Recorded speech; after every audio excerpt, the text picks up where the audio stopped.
Running is an incredibly simple sport, but despite how simple it is, there's no shortage of running gear. And so what I want to do is make one single gear suggestion that can take your cold weather running to the next level. Ay, tell them that nobody's safe.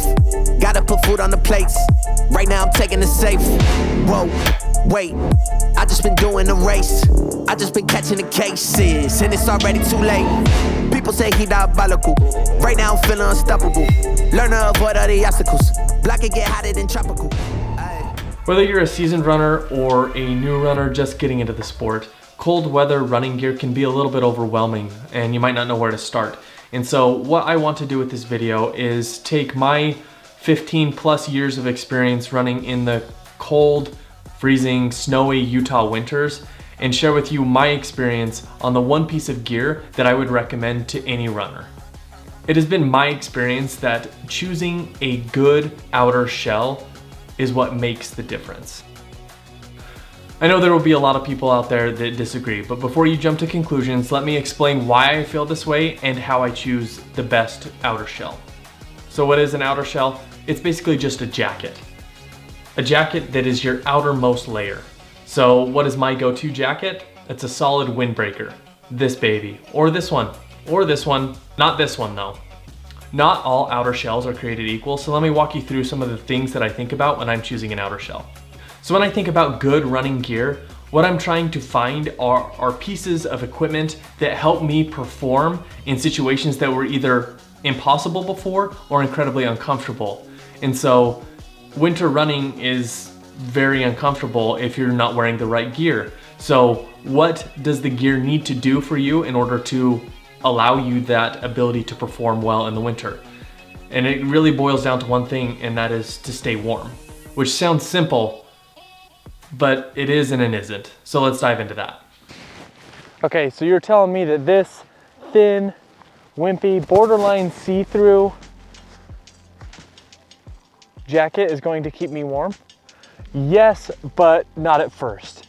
So you might have heard of the phrase be bold, start cold. This definitely applies to these kinds of jackets.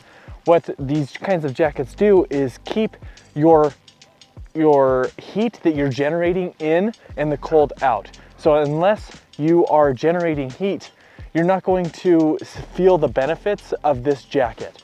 The heat that I generated coming up the run, I'm slowly starting to generate less and less heat, and I'm getting colder and colder. But as soon as I start to move again, I immediately feel the effects of this jacket. Which leads me to layering. Your base layer is incredibly important in this scenario because the idea in winter running is to keep any moisture, any sweat that you generate when you're running, to keep that away from your skin. And so just wearing a good tech shirt as your original layer, that's like any summer running shirt is gonna be moisture wicking, and that's what you want. You wanna get it away, get that sweat away from your skin. And so I like to use the gear that I already have, which most people have warm weather running gear. And so just grab your run-of-the-mill running shirt and use that as your base layer. If you have a long sleeve tech shirt, a long sleeve moisture wicking shirt, even better. For me, from about 43-ish degrees Fahrenheit down to about 32 degrees Fahrenheit, what I'll do is I'll just wear that base layer of a short sleeve running shirt and this windbreaker. That's all I need. But once it gets below 32 degrees, I'll keep that short sleeve running shirt, but then I'll add another layer of like a long sleeve running shirt and then add the windbreaker on top of that. So you can already tell that we're working with layers here, and that's super important for winter running. And it can feel a little bit overwhelming in the beginning, trying to figure out which layers and how many layers you need at each temperature interval. And it's a very personal choice. With that said, understanding that we need to stay warm in the winter, that leads me to my major point, which is you cannot allow yourself to overheat in the winter. Breathability is essential because overheating in the mountains is the worst thing that you can do, because as soon as you start to sweat, you're going to freeze. And once you are wet and cold, that is not a good combination when you're out in the elements when it's snowing, or even when it's just cold outside. So the idea here is to have something breathable so that you don't start to sweat and freeze. But this is a windbreaker, so how is this breathable? Well, I'm glad you asked. One of my most favorite features with some of these windbreakers is that about, a quarter of the way down, there's a button. So if I unzip this, I've got a button that stops it from opening all the way up. So it stays tight on my shoulders when I'm running, but the wind can get in right here and right here, giving me the feeling as if I'm not even wearing a jacket at all. So adjusting this is adjusting the amount of wind flow that I get through that jacket and adjusting how breathable it is. And the ability to go from almost no, like if I had my hood on, the ability to go from this, which is essentially no wind, no breathability, down to this, which is almost like running with no jacket, is unbelievable. There is not another piece of gear out there that can do that I'm aware of. So breathability is absolutely essential, and this jacket is the perfect jacket for that. Let's say you started out and it was freezing, you needed this jacket. Now you're 3 or 4 miles into your run, the temperature has risen and it's not coming back down, you want to get rid of this. This jacket weighs nothing and packs into itself and fits into pretty much any running vest and essentially any running belt as well. So this jacket checks all the boxes. But the thing is, not all windbreakers are the same. There's kind of the basic windbreaker like the one I'm wearing and this one, that there's nothing really special to it outside of the button.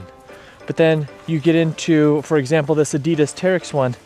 This one isn't as see-through, if you can tell. I don't know if you can tell. So this is the back of it. And like I said, there's not a ton of material there, but then right there, the darker section, that's the section that's on the front, and they've added more material there. It's not as see-through. See that line right here? That's what I'm talking about when I say that not all windbreakers are created equal. And it's up to you to choose what's best for whatever situation that you're running in. And then of course, there's this one that has a lot of insulation in the front. It's basically like a puffy coat in the front. And this one is super unique and extra warm for your core. But in my opinion, the best outer shell is just a simple windbreaker, just like the one I'm wearing, and bonus points if it has the Solomon button or if another brand has a button like that, because I think it just makes it that much more useful. So let's quickly talk about why I don't want this jacket. This jacket is waterproof, and from my experience, I have never found a waterproof jacket that is actually breathable. In my opinion, waterproof jackets are meant for either ultra marathons or multi-day excursions or hiking.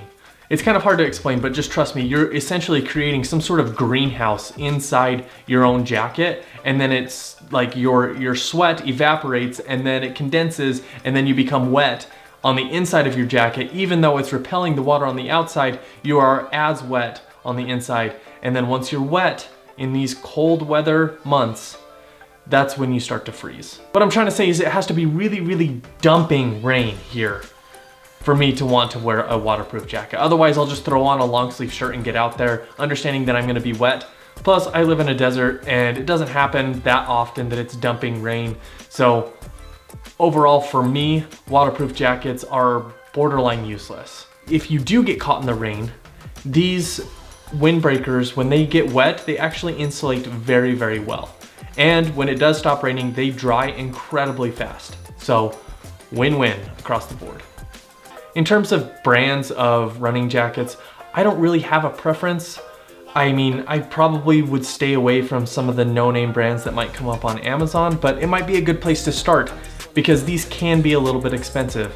That said, I absolutely love my Adidas windbreaker, and I love my Solomon windbreakers. So if that helps, I don't get anything. I'm not sponsored by either of those brands. I used to be, but I still run in both of those. So take it for what it's worth. Okay, so let me just try and summarize all of my points into one final conclusion to drive my point home. to why these jackets are the #1 piece of running gear that you should get for cold weather running. Find me another piece of gear that you can use from 45 degrees and below, that the snow does not stick to. It protects you from the wind, the cold, it insulates you when you're wet, it dries quickly, it's breathable, it's packable, weighs almost nothing, and it looks freaking fantastic. On top of all of that, I have never been on a run where I was actually wearing a windbreaker and been upset and thought, oh, I wish I didn't bring this. Because it is so packable and light, I can stow it in pretty much any running belt. And so taking it with me it's never been a burden. But I have been on runs where I didn't have it with me and I wish I did. And so I rest my case with that. Anyways, I hope that was interesting and insightful, and it helps you decide whether or not a windbreaker is the right piece of winter running gear for you. I mean, my opinion is I don't know what kind of, cold weather runner wouldn't benefit from it, but I hope that helped. If it did, hit that like button, subscribe to my channel, and I really appreciate you guys watching this. We'll catch you in the next video. Uh-huh.